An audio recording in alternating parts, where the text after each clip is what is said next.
Paroleiros, todas as terças, quintas e sábados, uma nova roda de conversa bíblica e simples. Vambora, que hoje é dia de parola.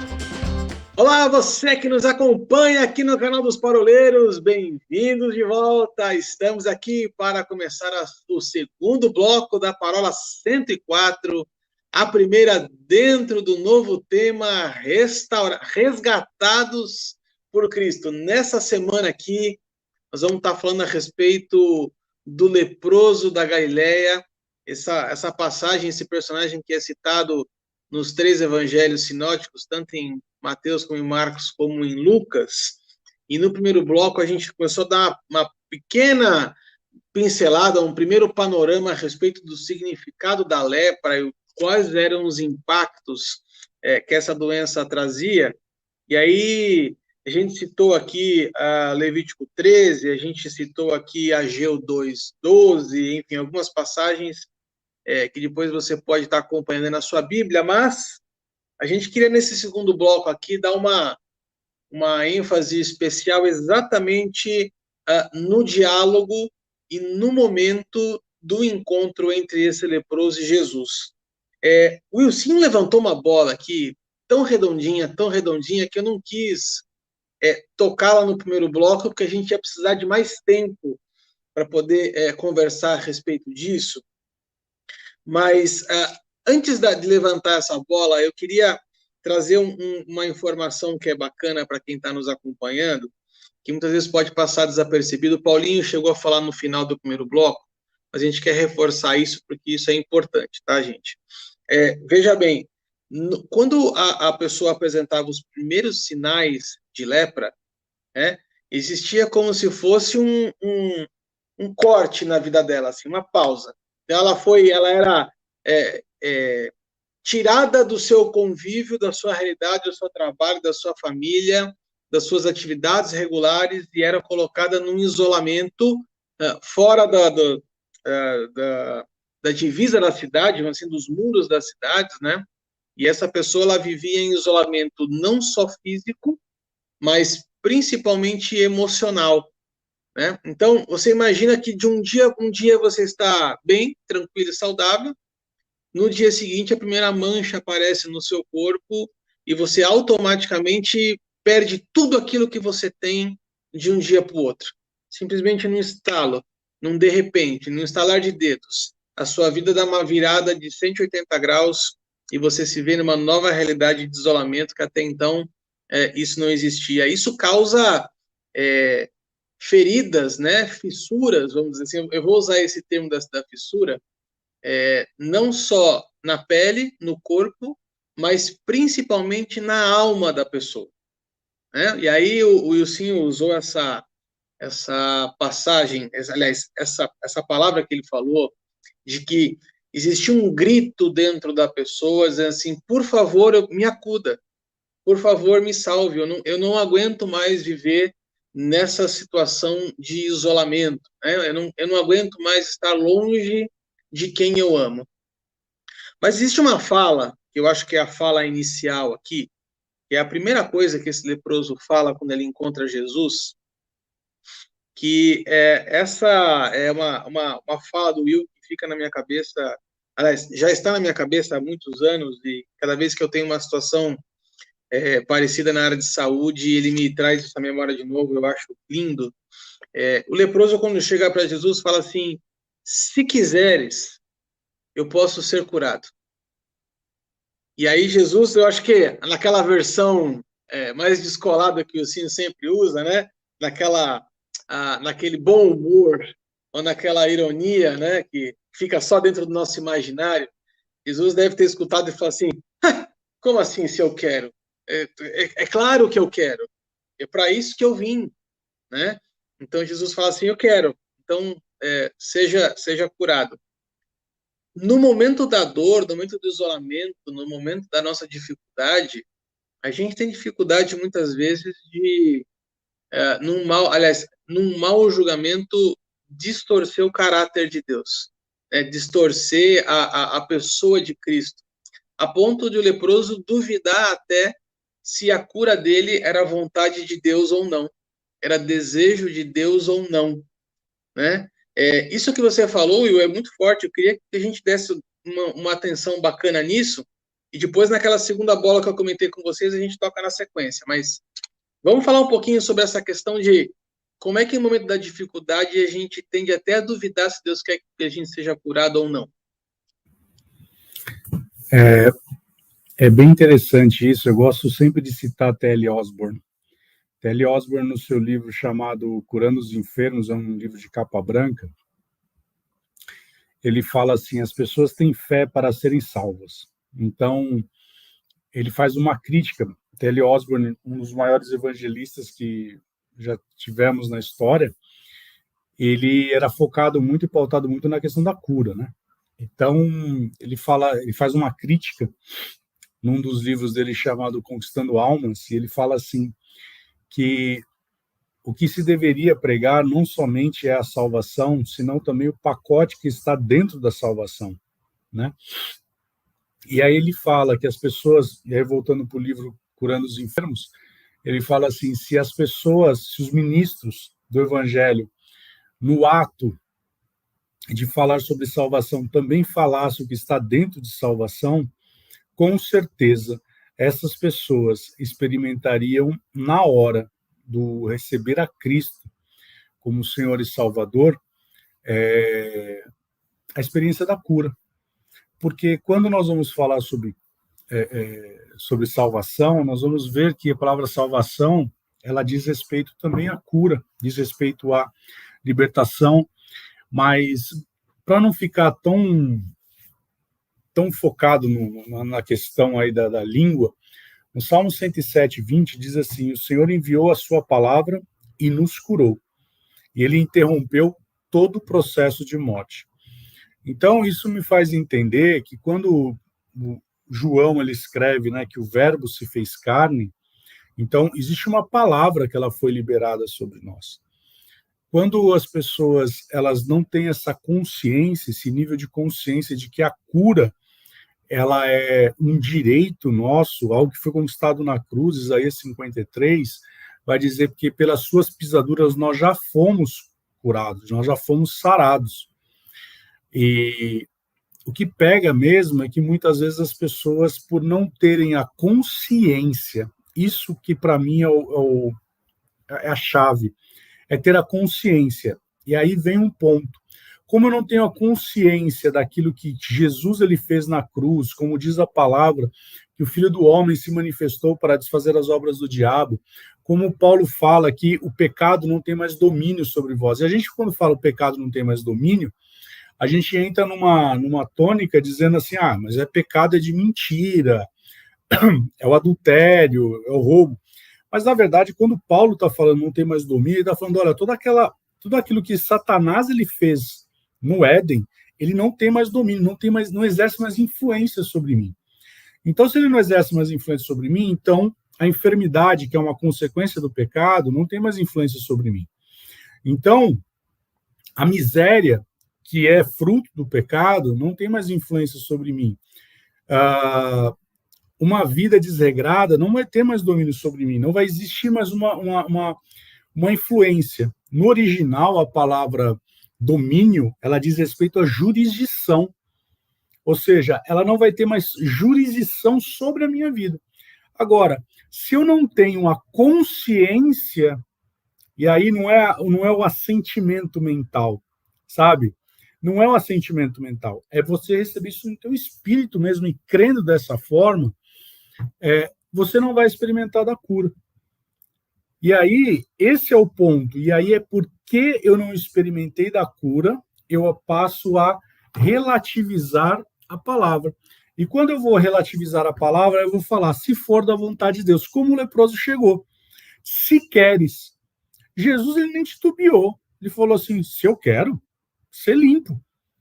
Ele nem conjectura, ele fala assim, deixa eu ver se... será? Pai, o que o senhor acha? E por quê? Porque ele já sabia daquilo que estava escrito em Isaías 61, que ele veio para o motivo da unção, havia uma razão. Então, você que está nos ouvindo, você que está nos assistindo, Isso é muito sério, porque o diabo, ele atua na dúvida. E quando ele coloca, mas será que Deus vai te curar? Sabe, Deus não vai te curar, porque Deus já te curou, porque Isaías 53 diz isso, ele já te curou, a obra já foi feita. João capítulo 16, verso 23 e 24, diz assim, ainda não receberes nada porque vocês não pediram, né? E é interessante ele falando isso, porque ele está fazendo uma remissão, olha, eu ainda não parti, mas quando eu partir, eu estou dando um poder e uma autoridade à igreja para isso e tal. Mas ele termina falando o seguinte, para que a tua alegria seja completa. Então, por que a minha alegria não é completa? Porque eu não pedi. Agora, uma pessoa que está enferma, a alegria é completa? Não, não é. Mas ele está falando. Bill Johnson, da Igreja Betel, ele fala um negócio muito interessante. Ele fala assim, João capítulo 14, João capítulo 15 e João capítulo 16, Deus dá um cheque em branco para a sua igreja. E no 16 ele diz que para a sua alegria ser completa. Então, quando nós vamos trazer para nós esse nível de consciência, nós temos que entender que, de fato, quando Lucas escreve Atos dos Apóstolos, falando sobre Atos capítulo 10, verso 38, ele diz assim, porque Jesus Cristo ele foi ungido para, e tinha uma razão, e aí ele fala assim, para libertar os oprimidos. Agora, olha que interessante, libertar os oprimidos, de novo, vai fazer referência, a palavra oprimido no original, diz respeito a exercer domínio restrito sobre a pessoa. Então, a unção, ela quebra o jugo. Jesus, ele fala, olha, importa que eu vá para que o outro venha. A unção veio, a unção despedaça o jugo. Se eu não tenho essa consciência, eu vou titubear e eu vou dizer, se for da vontade de Deus, e vou duvidar do caráter de Deus. E isso não está certo. Agora, não. Deixa eu só levantar uma questão contigo aqui. Eu sei que você está armado para trazer uma coisa, mas eu quero trazer uma pitadinha assim, para você complementar, porque eu sei que tem uma questão teológica que é importante aí, tá? A gente sabe que no Antigo Testamento a lepra ela era vista como uma maldição, né? Algo que vinha como um castigo, né? Você acredita que poderia existir, por exemplo, dentro do coração desse homem, né? Dizendo assim, Senhor, se quiseres, ou seja, se o Senhor entender que eu sou digno, porque há uma maldição sobre mim, dizendo assim, que se eu estou com isso aqui é porque eu sou ruim mesmo, é porque eu fiz alguma coisa errada, isso aqui está vindo como um castigo sobre mim, né? Então, assim, se o Senhor entender que eu sou merecedor de coisa alguma, por favor, me cure. A gente poderia ver esse pedido dessa forma? Sim e não. Né? Por que sim e não? Porque a gente não tem a história pregressa desse cara. Né? Mas a gente tem formações teológicas na Bíblia que pressupõem, inclusive a lepra, vindo como uma maldição sobre a vida de alguém. Vide Geazi. Né? O Geazi que teve toda aquela experiência de participar, inclusive ativamente, da cura da lepra de Naamã, segundo Reis capítulo 5, né? Quando passa dos limites e cobiça aquilo que não era para si, ele recebe como condenação sobre a sua vida a própria lepra, né? Eu penso que essa história ela fala muito mais acerca, essa história que eu estou citando, né, de Eliseu e Geazi, ela conta muito mais acerca de um equívoco de Eliseu, de um fracasso de Eliseu, né, do que de um fracasso de Geazi, né? Ambos ali erraram, mas para mim a grande lição ela está em referência a Eliseu, que era o homem de Deus e que estava preparando um sucessor e que de repente, né, esculacha com o seu sucessor, mas isso é conversa para outro momento, né? Mas como a gente não tem o testemunho da vida pregressa desse cara, Arthur, a não ser essa fala, a gente pode conjecturar algumas questões. Uma delas que de repente esse cara errou pra caramba no passado, e por conta disso, né, ele chega com esse discurso diante de Jesus e diz: se o Senhor julgar justo, né, se o Senhor julgar que eu sou digno, então o Senhor pode me curar. Jesus atravessaria, furaria a fila curando esse cara? Não, porque o próprio Senhor Jesus é a justiça de Deus. A justiça e a condenação consumam-se nele, né? E a partir dele, a libertação flui, né? Então Jesus não estaria furando fila se a questão desse cara fosse uma questão de culpa, e Jesus curasse ele. Então, ok, estamos em ordem, caso seja esse o ocorrido. No entanto, eu prefiro uma segunda hipótese, tá? Posso estar errado, mas eu prefiro uma segunda hipótese, de que esse cara ele já tinha partido para uma condição de total entrega, ao ponto dele se tornar quase que um desistente de si mesmo, né? Aqui a gente vê um processo antagônico daquela mulher que há 12 anos tinha um fluxo de sangue e que persiste em furar a multidão, que era tão imunda quanto o leproso, né? Mas que persiste em furar a multidão e chegar em Jesus dizendo: se eu tocar na veste dele, eu vou ser curado. Essa mulher persevera. Esse cara, para mim, tá parecendo que ele já tá assim, ó, bom, já que Jesus passou por aqui, eu não tô fazendo nada, né? Deixa eu ver se eu tenho uma chance. E ele lança ali uma pequena possibilidade. Eu acho que essa possibilidade ela não é tão absurda, porque a gente tem outros episódios na Bíblia de pessoas que visivelmente se acostumaram com a doença, né? Lembra do paralítico de Betesda? Né? Jesus chega para ele, o cara tá lá, faz 18 anos. 18 anos. Mandou esperar? Nós vamos falar sobre ele daqui 2 semanas, não vai falar muito agora. Como a altura é mala. Deixa o cara terminar o raciocínio, cara. Tem cenas no próximo. O cara tá sendo guiado pelo Espírito, tá sendo bênção, a unção tá fluindo, vem lá o fariseu, saduceu e pá, quebra a unção. Vou te falar, viu? Não, quebrou não. Mas olha o testemunho desse cara. 04. Olha o testemunho desse cara, olha o que acontece com esse paralítico. Jesus chega para ele e fala: e aí, tudo bem? Você tá aqui em volta do... Gente, para pensar o clima que era ao redor daquele bendito tanque, né? Todo mundo que tá... só tem doente, tem tudo quanto é... Você tá aqui por quê? Né? Parece sala de espera de hospital em época de surto.